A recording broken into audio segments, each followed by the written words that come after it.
शराबबंदी के जो क्रियान्वयन करने वाले लोग हैं वो लोग गड़बड़ी करते हैं पैसा लेकर के।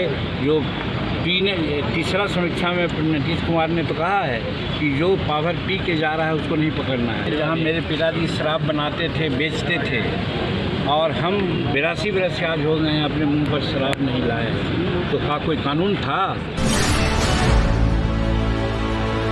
बिहार में जहरीली शराब पीने से एक बार फिर छपरा में मौत का तांडव देखने को मिला है और इसके बाद जीतन राम मांझी का बड़ा बयान सामने आया है। जी हां, जीतन राम मांझी साफ तौर पर कह रहे हैं कि नीतीश कुमार ने तो कहा ही है कि शराब पीने वाले को नहीं पकड़िए, बल्कि जो शराब लाकर बिहार में बेच रहे हैं, बिहार में जहरीली शराब बना रहे हैं, उनको पकड़िए। लेकिन पुलिस वाले ही नहीं समझते हैं। जो शराब पीता है उसे पकड़कर जेल में बंद कर देते हैं, गरीबों के साथ अन्याय करते हैं, उन्हें मारते हैं, पीटते हैं। लेकिन जो बाहर में शराब तस्करी कर रहा है वो अभी भी घूम रहा है और धंधा उसका और भी ज्यादा आगे बढ़ रहा है। ये बड़ा बयान जीतन राम मांझी ने ऐसे वक्त में दिया है जब एक बार फिर से बिहार में शराबबंदी कानून पर सवाल उठ रहे हैं। एक बार फिर जहरीली शराब से मौत का तांडव देखने को मिल रहा है।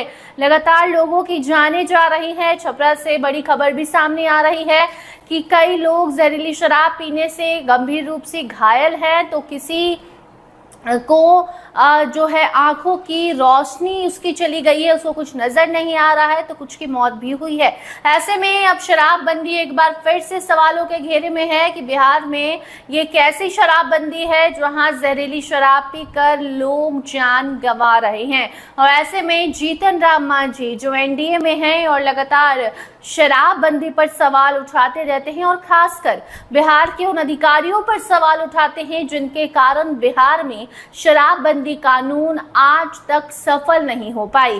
जी हां, बार बार जीतन राम मांझी ये कहते सुनाई देते हैं कि बिहार में शराब पीने वाले को, पुलिस वालों को तो पकड़ना ही नहीं चाहिए, क्योंकि वो तो शराब के आदी हैं, उन्हें तो शराब जहां मिलेगी वो पिएंगे ही।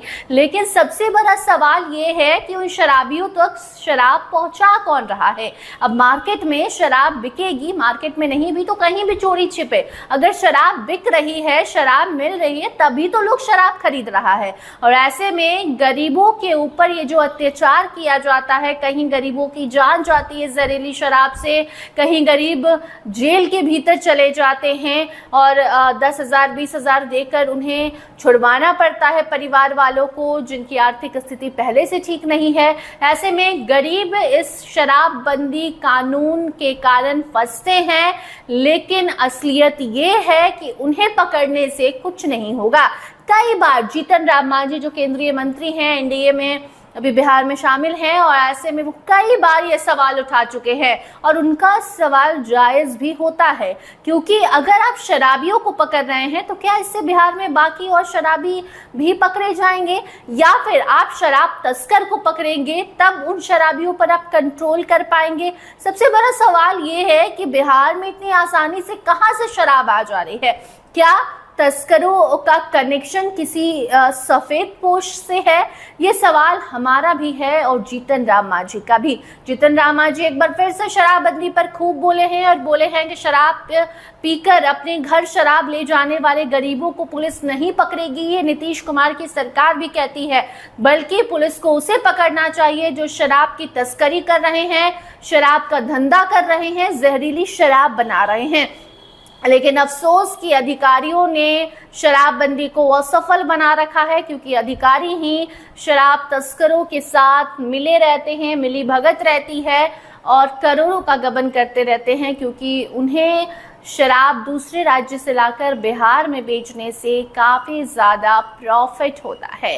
बाकी अब जीतन राम मांझी ने शराबबंदी पर सवाल तो उठाया है, अधिकारियों पर सवाल तो दागा है, लेकिन इसके साथ साथ जाते जाते वो ये भी कह गए हैं कि शराबबंदी कानून का हम समर्थन करते हैं। शराबबंदी कानून में कोई गलती नहीं है, बल्कि गलती यहाँ के सरकारी अधिकारियों में है जो इस शराबबंदी कानून के जो नियम है उससे नहीं अच्छे से पालन करा पाते हैं। ये शराबबंदी कानून असफल उन अधिकारियों के कारण है जिनकी मिलीभगत से बिहार में शराब लाकर बेची जा रही है और इसका जुर्माना भुगतना पड़ता है गरीबों को।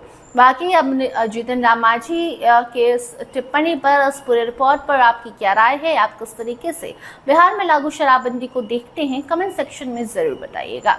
अन्य अपडेट्स के लिए बने रहिए स्टार टीवी बिहार के साथ। धन्यवाद।